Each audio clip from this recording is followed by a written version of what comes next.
I like Japan. Japan is a wonderful place. Honestly, there's no place like it in the world. I enjoy the sights, I enjoy the culture, and I really enjoy the food. Stepping off the plane at Haneda Airport feels like I've traveled forward in time, which to be fair I technically have since it's about 12 to 16 hours ahead of US time. But seriously, it feels like I'm living in the future whenever I walk around in Tokyo. Tokyo is awesome. I might write a song about Tokyo. Maybe I already am. Maybe you'll never know.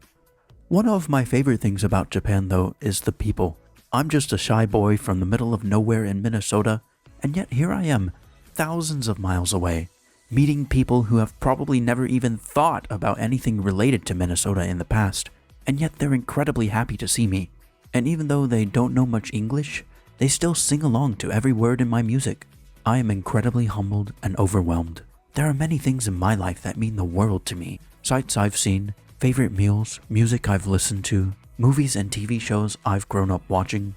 These are things they've never even heard of, but we still share a connection. These faraway souls in the land of the rising sun, and myself, over the power of music. Lately, I've been really immersing myself in the Japanese music scene. There's lots of great rock and dance music being put out by Japanese artists.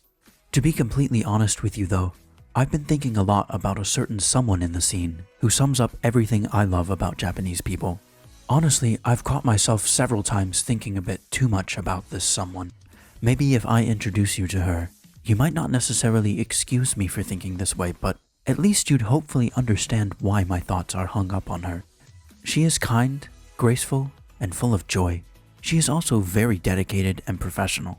She's like a machine on stage. I mean that in the best way possible.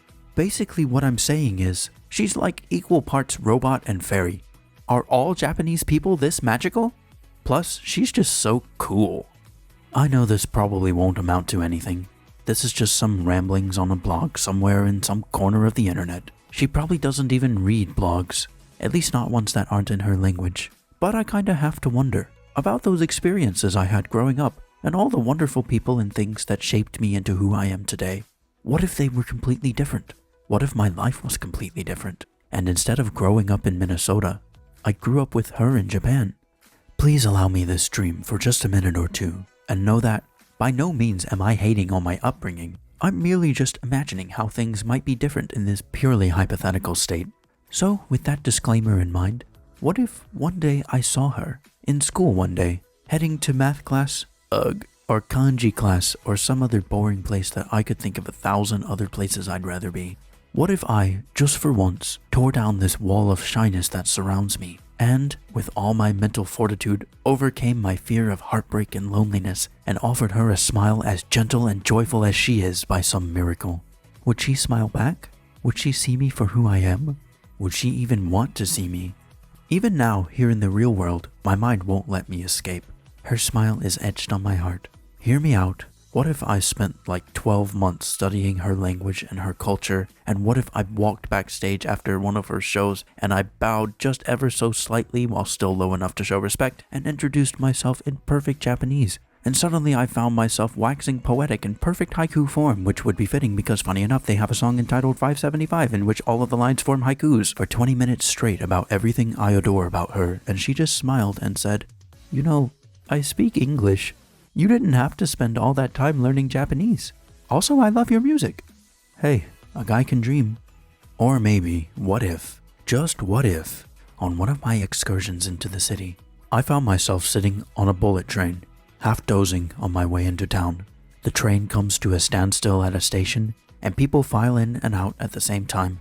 And for whatever reason, all of the seats fill up, except for the seat next to mine.